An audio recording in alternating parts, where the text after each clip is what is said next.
Good morning, everyone. I'm serving as the gong. Gong.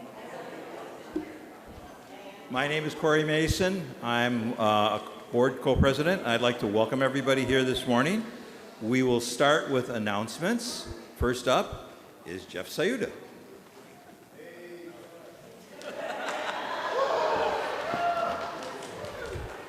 It's always great to be appreciated. As Cory said, I'm Jeff Sayuda. I'm on the Facilities Task Force, and I wanted to give you a bit of an update. It's been a while since we've updated you. There will be a more extensive update coming out in the Unifier at the end of this coming week.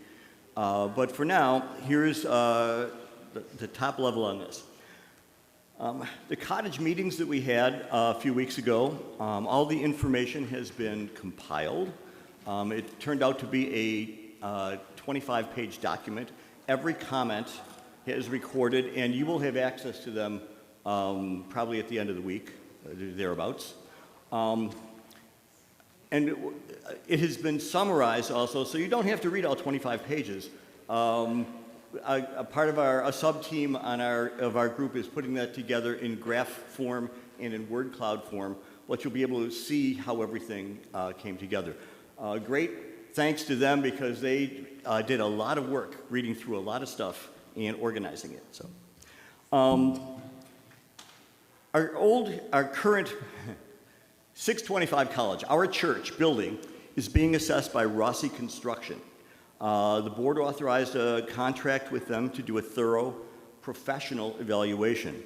Rossi is a general contractor, and they have significant experience working with churches in southeastern Wisconsin, Racine and Kenosha in particular. They do repairs, they do remodeling, they do just about anything a church would need to have done.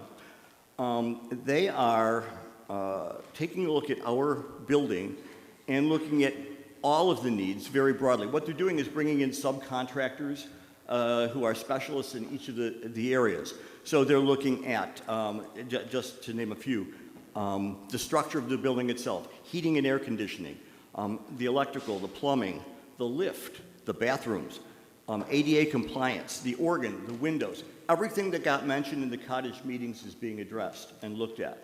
In this week's upcoming Unifier, you'll see in the longer report, you'll see a prioritized list of what needs to happen to be able to get back in the building. And so you'll see why we had all that many people involved. Rossi's report should be available to us on the task force about mid-May, and we're looking at getting it out to you in a coherent form sometime after that. So we've also engaged with a commercial realtor to investigate properties that might be feasible for relocating the congregation, should that be the congregation's decision. It is your decision, after all. We're looking at churches that are for sale. We're looking at possible commercial properties that could be repurposed into being a church for us. And we're also looking at the possibility of leasing space rather than buying our own space. In addition, we're also looking at options for sharing space with other congregations, much as we do here. And to that point, no matter what the congregation decides, if we are to stay in our home building or look for another home, we will be here at First Pres for several months because neither option would be able to be move-in ready as soon as any decision is made. We're looking to have an informational meeting sometime in the next 4 to 6 weeks, we hope, to present all of the data that we have accumulated and to give you an opportunity to ask questions, et cetera. I want to remind you that this decision is not the Facilities Task Force's decision or the board's decision to make. It is your decision to make. There will come a point where we give you the stay and go options, and you as a congregation will have to decide what we do. That said, keep an eye on the Unifier in particular for updates. There's a lot of information coming our way in the next month, so stay on top of things. Thanks very much.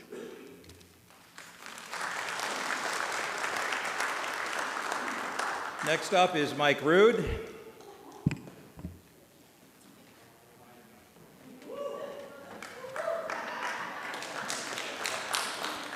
Mike Rude, he, him, his. I'm speaking on behalf of the auction committee. The end is near. To donate to the auction, that is. The deadline for donations is Wednesday, May 8th. What day is the deadline for the auction? Wednesday. Oh, God, you guys are good. You know we love sign-up events. Consider hosting an experience, an eating experience. Maybe a cookout or a themed dinner party, or just a cookie party. An outdoor experience.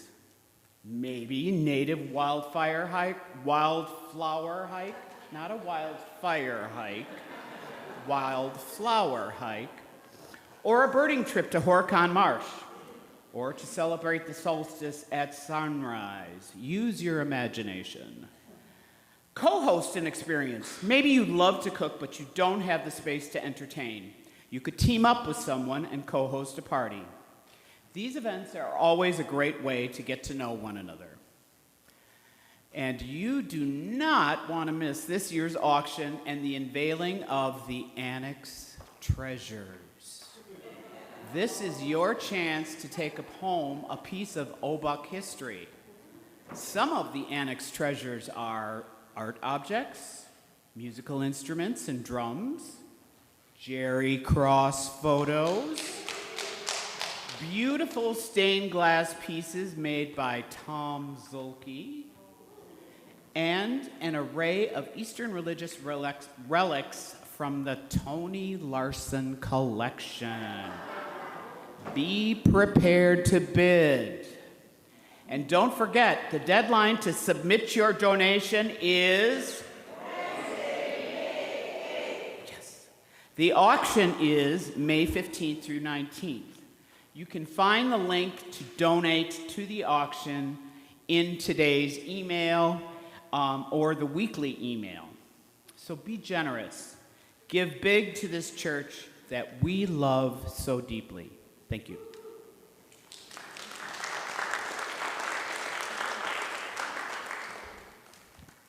And finally, help us bring food to the Love Pantry.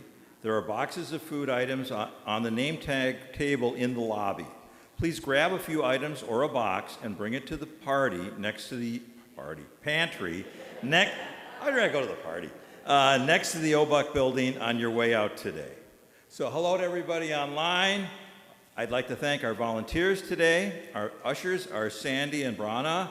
Our Zoom host is Shirley Reynolds. And on a coffee hour is being hosted by the 8th Principal Committee. For more information and details about all these announcements and more, and community announcements, see your weekly emails. Please join us for coffee hour in Norman Hall following the service. I'm sure Jeff will be available to answer any more questions you might have. Okay, and for those of us who are joining on YouTube, log into Zoom after the service for your coffee hour. The link is in today's email. Thank you.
Good morning and welcome.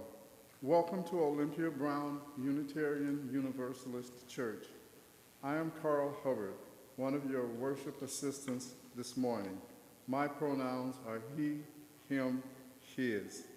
As we gather once again, we remember that our mission as a church is to be a community of hope, one that challenges us to transform ourselves, promote love and justice, respect all faiths, and shepherd our planet. Together, we journey towards wholeness by working to build a diverse, multicultural, beloved community.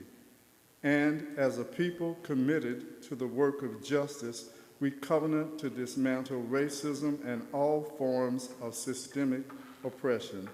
Let us claim and celebrate the promise of our UU faith that all of who we are is welcome in this co-created sacred space, in person and online.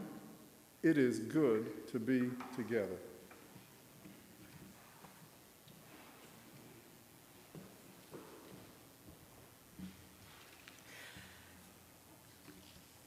We begin our time together with sacred ritual, the lighting of our chalice, the symbol of our Unitarian Universalist faith. Lighting our chalice for us this morning are Betsy and Lila. When we light this chalice, we see a beautiful reflection of who we can be, who we must be. It is the light of love. It is the light of compassion and kindness. It is the light of respect for one another and for all people everywhere. It is a light that reflects for us a new vision of justice and a desire to work toward a future that we can dream and live into being together as a beacon of hope for all. Please rise in body or spirit for hymn number 1020 in the teal hymnal, Woyaya.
And now it's time for the message for all ages.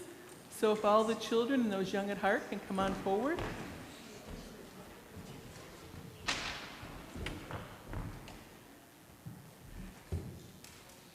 So today I'm reading you a story called Something Someday, and it's written by the poet Amanda Gorman. And Amanda Gorman is a woman that was a poet, and she did a presidential inauguration. She was a poet for one of the inaugurations, so she's a very famous poet.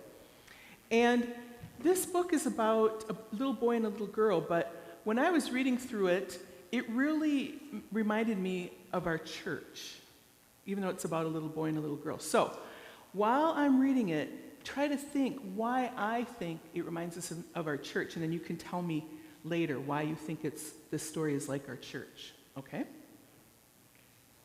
You're told that this is not a problem, but you're sure there's something wrong. You're told that this cannot be fixed, but you know that you can help.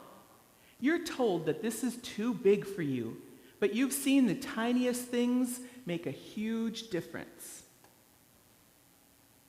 You're told that this won't work, but how will you know if you never try? So what's the problem here? Too much trash, yep, sitting around. You're told to sit and wait, but you know people have already waited too long. You're told that what's going on is very, very sad, but you're not just sad, you're scared and confused. You're angry. And maybe, just maybe, a little hopeful. You're told not to hope, but you keep hoping anyway. Sometimes you feel like you're all alone, but someday, somewhere, you find a friend, someone who will hope with you, who believes in your dream, someone who will fight with you. You make a promise to each other. You say, there's a problem, but it's our problem together, so we can fix it together. This problem is big, but together we are bigger. You make another friend, and you tell them, it's okay to be sad. And they tell you, sometimes we'll lose, but that's all right. We'll try again. And so you do, together working, together beginning, over and over and over and over. Until you're no longer beginning, you're winning. Suddenly, there's something you're sure is right, something you know you helped fix, something small that changed, something big, something that worked, something that makes you feel hopeful, happy, and loved. Something that is not a dream, but the day you live in. Something that makes you smile as you tell someone else. And one of the reasons that really reminds me of our church is because they took their garbage patch and they turned it into a place to feed people, right? And they even planted vegetables, which reminds me of a group of people that a couple weeks ago planted vegetables that are going to be put out in front of the Love Pantry. So now it's time for the children's blessing.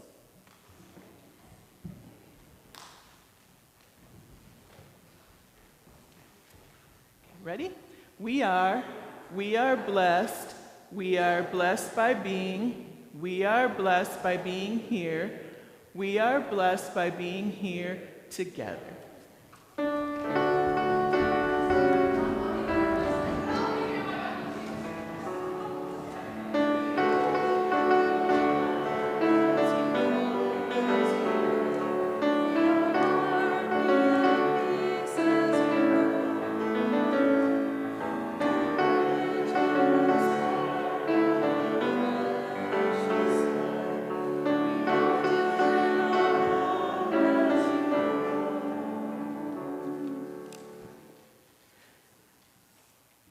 There are many ways that we give to the life of our church, and our monetary offering is just one of those ways. Each month, we partner with a local organization that is doing great work in our community, and we share the money that we gather. Our partner for the month of April is Racine Women for Racial Justice.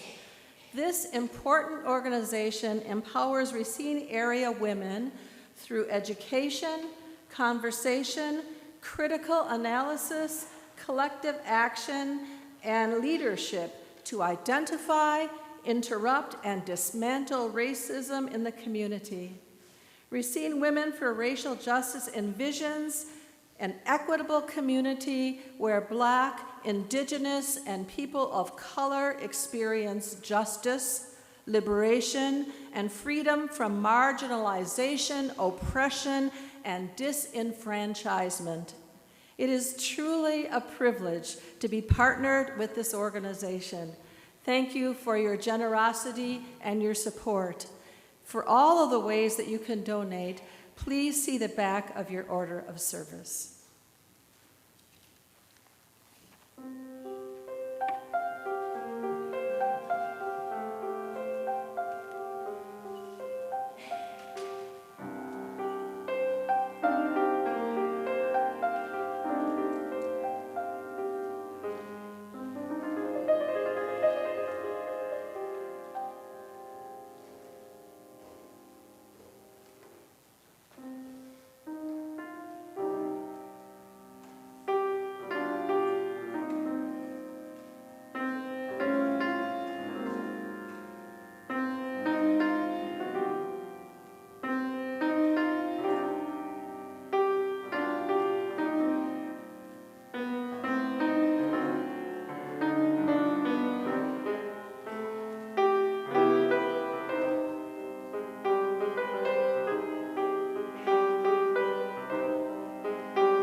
Part of being in community is sharing our lives with one another. When we gather, we bring with us the joys and the sorrows that are on our hearts, and being here reminds us that we do not hold them alone. In this sacred space, we share our joys and our sorrows in many different ways. This morning, you are invited to light a candle or come to the microphone to share and then light a candle. Please remember that we are streaming online, and please share only the joys and the sorrows that are yours to share.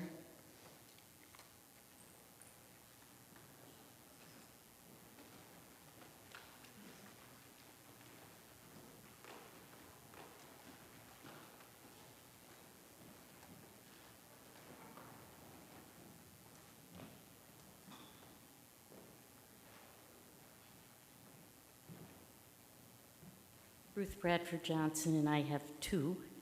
One is the death of James Rabb, who I think I'm saying his name right. But he was the artist who designed our symbols of world religions in the church. And he has died, and we all have that beautiful legacy from him. And then in the paper today was the death of Dave Westman, Nancy Westman's husband, died on Thursday. He had multiple health problems, and Dave was able to make the decision for how he wanted to die. So we hold them in our prayers.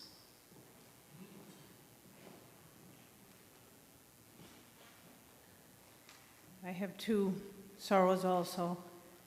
I share the sorrow for Jim Rabb, who was like a brother to me, and also for Jennifer Rose, who was a very caring individual that took care of my mom and some acupuncture treatments and such, and partner of Ree Whiter, who is very active in Racine Interfaith Coalition and Hope Center, among other things.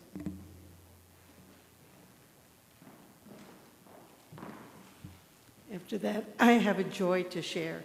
Yesterday, my husband and I celebrated our 56th anniversary.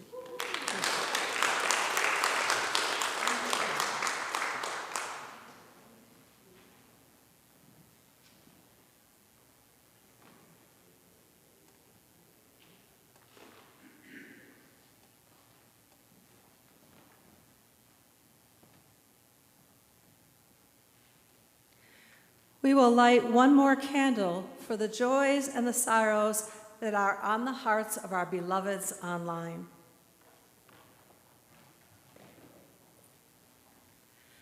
There is a love holding me. There is a love holding us. Will you please join in singing our response, "There is a love"? The words are in your order of service.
Thanks in advance for all your friendly reminders to keep my mouth close to the microphone.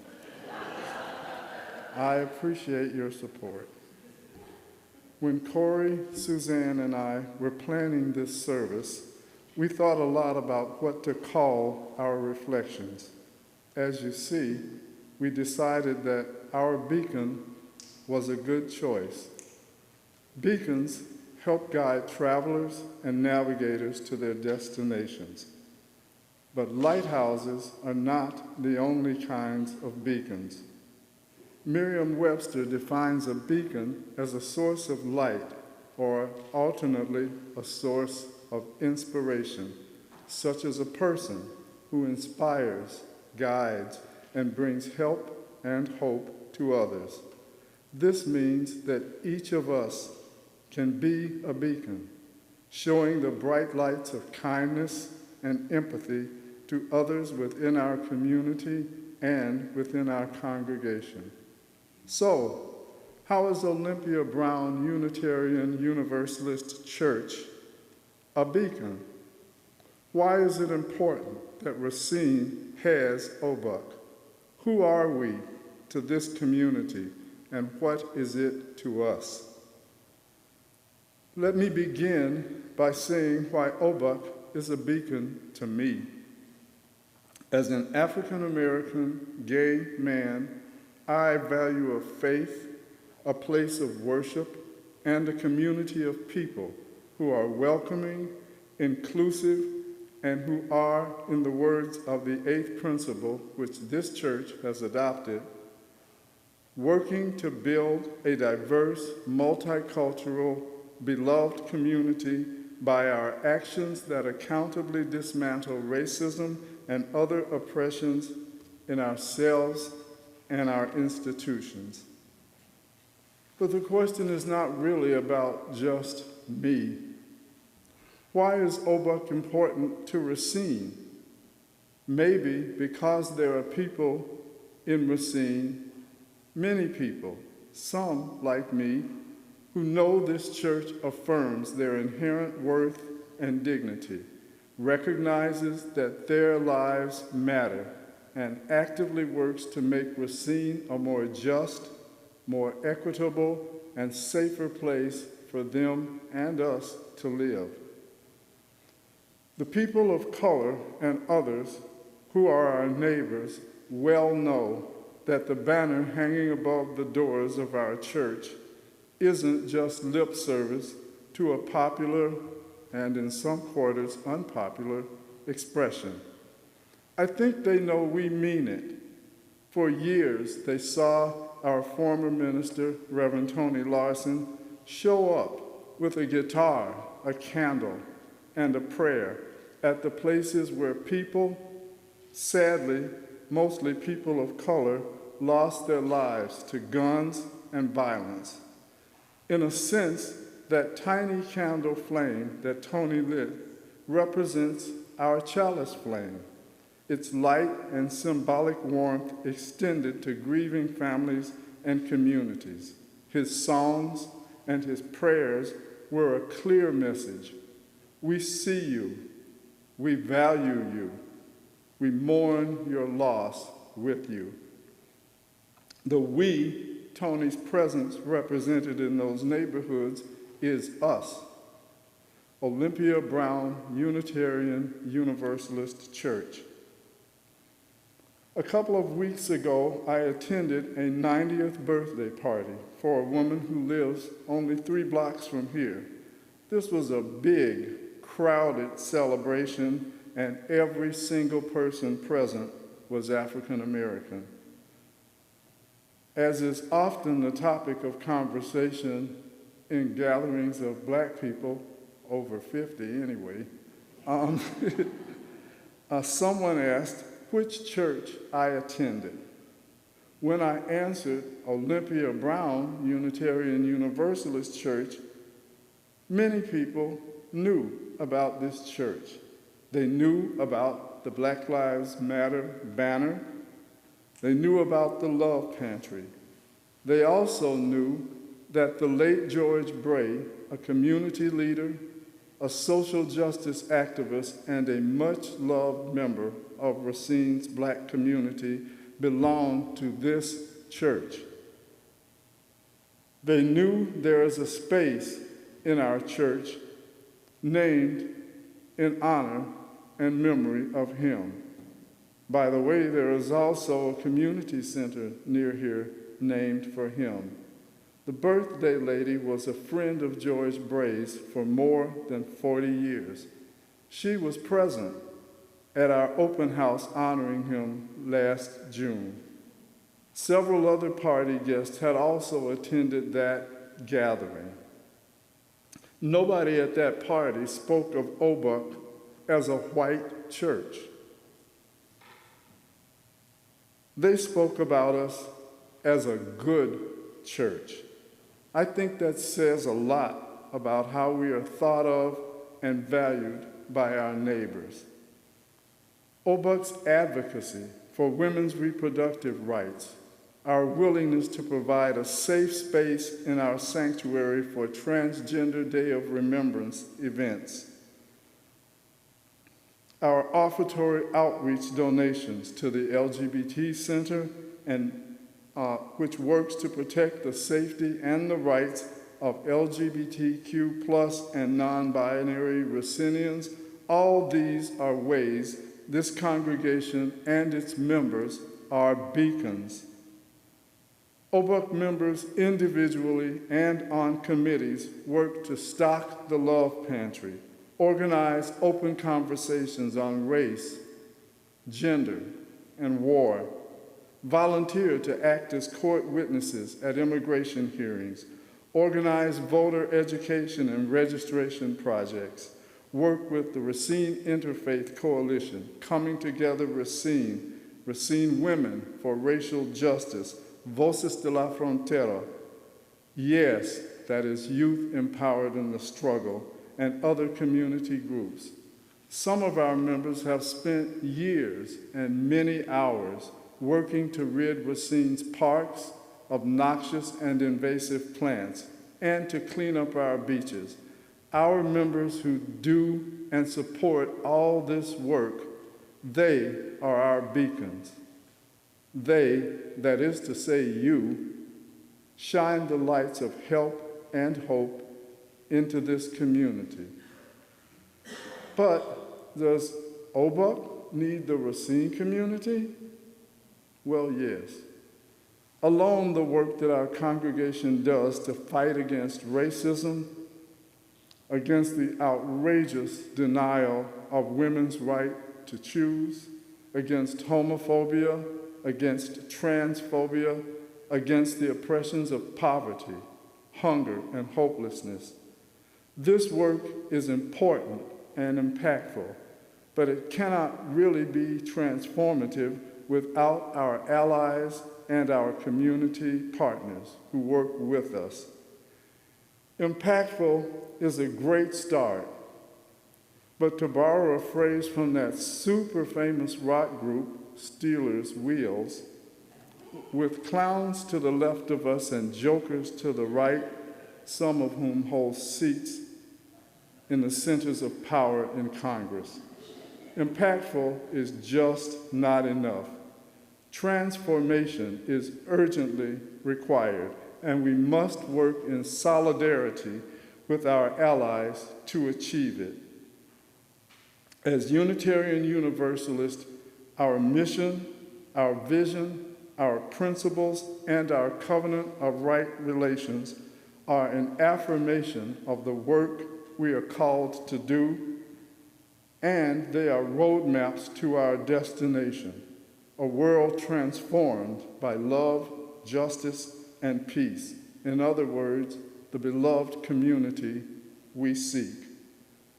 In the words of Unitarian Universalist minister Reverend Keith Crone, quote, "The world simply needs more Unitarian Universalism at this moment."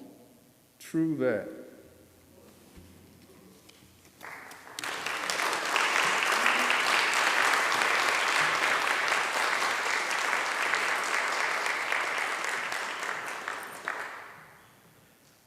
How do you follow that?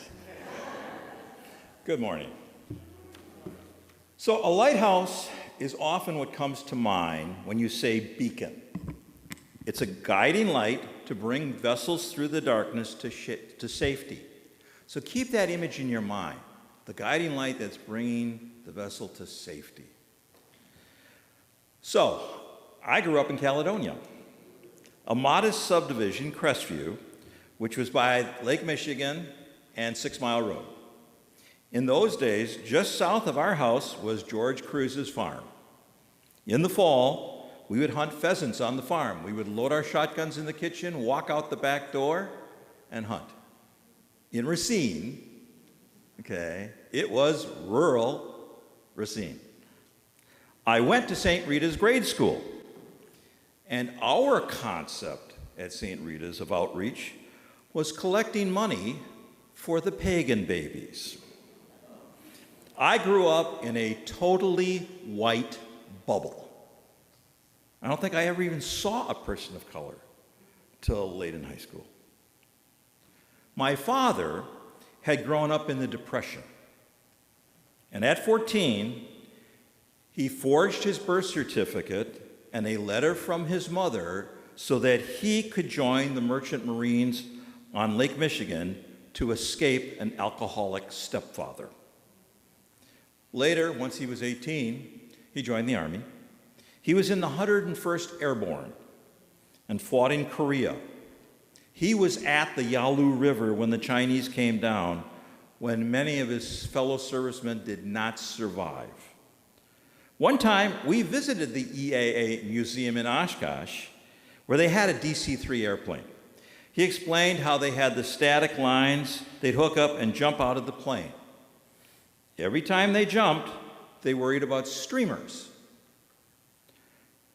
Streamers are when the canopy does not fully open on the parachute and you plunge to your death. No thanks. He was my first beacon. He taught us the principles that he had developed throughout his life: to be respectful of others, to be kind, to be courteous. Your word is your bond. And to tell the truth, which he considered a key core value. His greatest wrath for us was when, if we had lied, he would say, if you make a mistake, admit it and ask for forgiveness. And finally, but not least, he would implore us to be humble. Okay, so that didn't stick for me. As I grew up, he brought his life story alive to me, illustrating all of these principles that he held.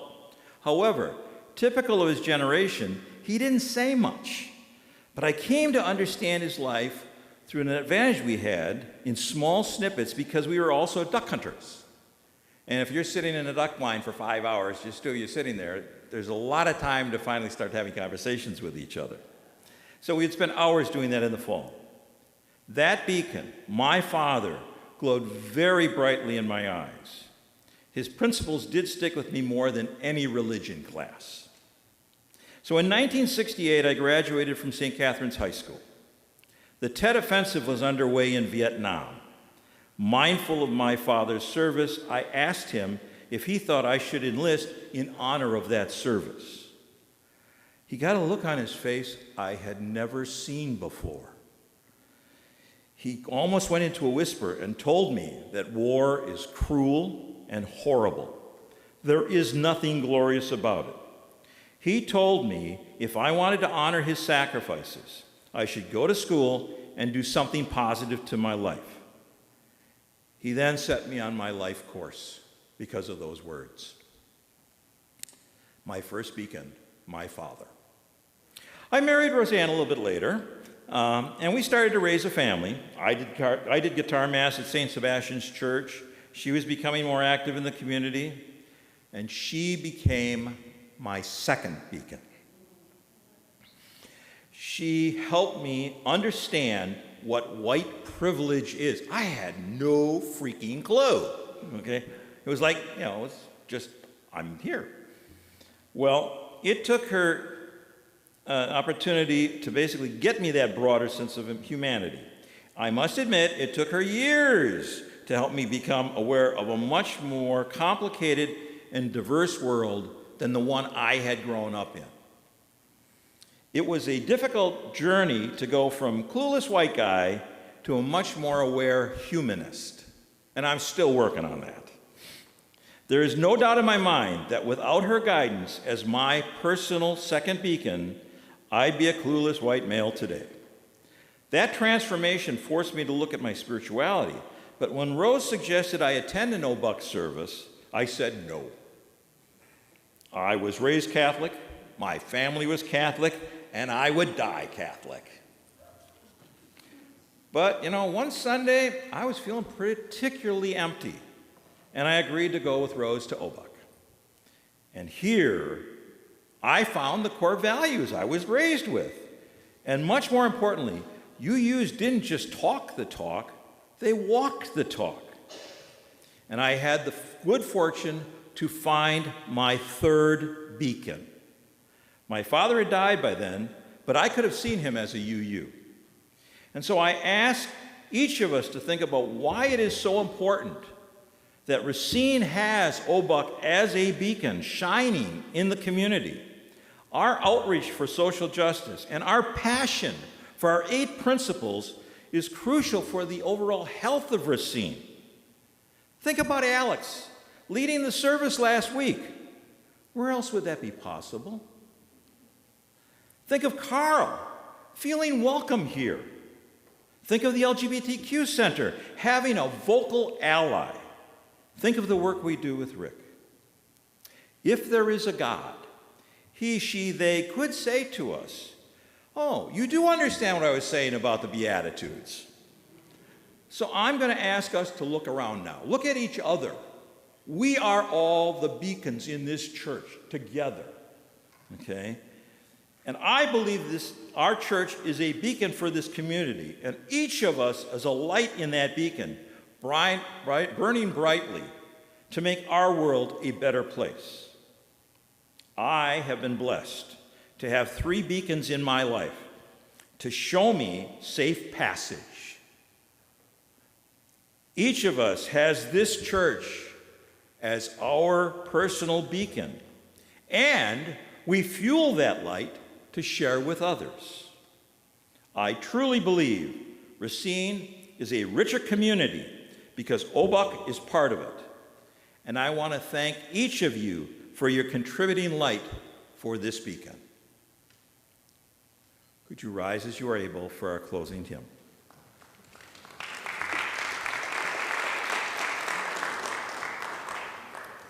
Number 170 in the Gray Book. We are gentle, angry people.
We extinguish our chalice flame, but hold on to the light shared in community, and that light lives in each and every one of us, reminding us that we are connected, held always in a larger love.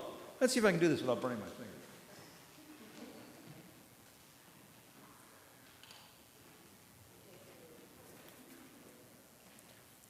Our worship today is over, but our service to each other continues. As we go forth, let us remember that we are that beacon, a shining light in this community and beyond. We can make a difference to so many who are searching for even a glimpse of hope. This is the reason we are here. This is who we are called to be. May it be so every day and everywhere. And of course, it's not a practice life.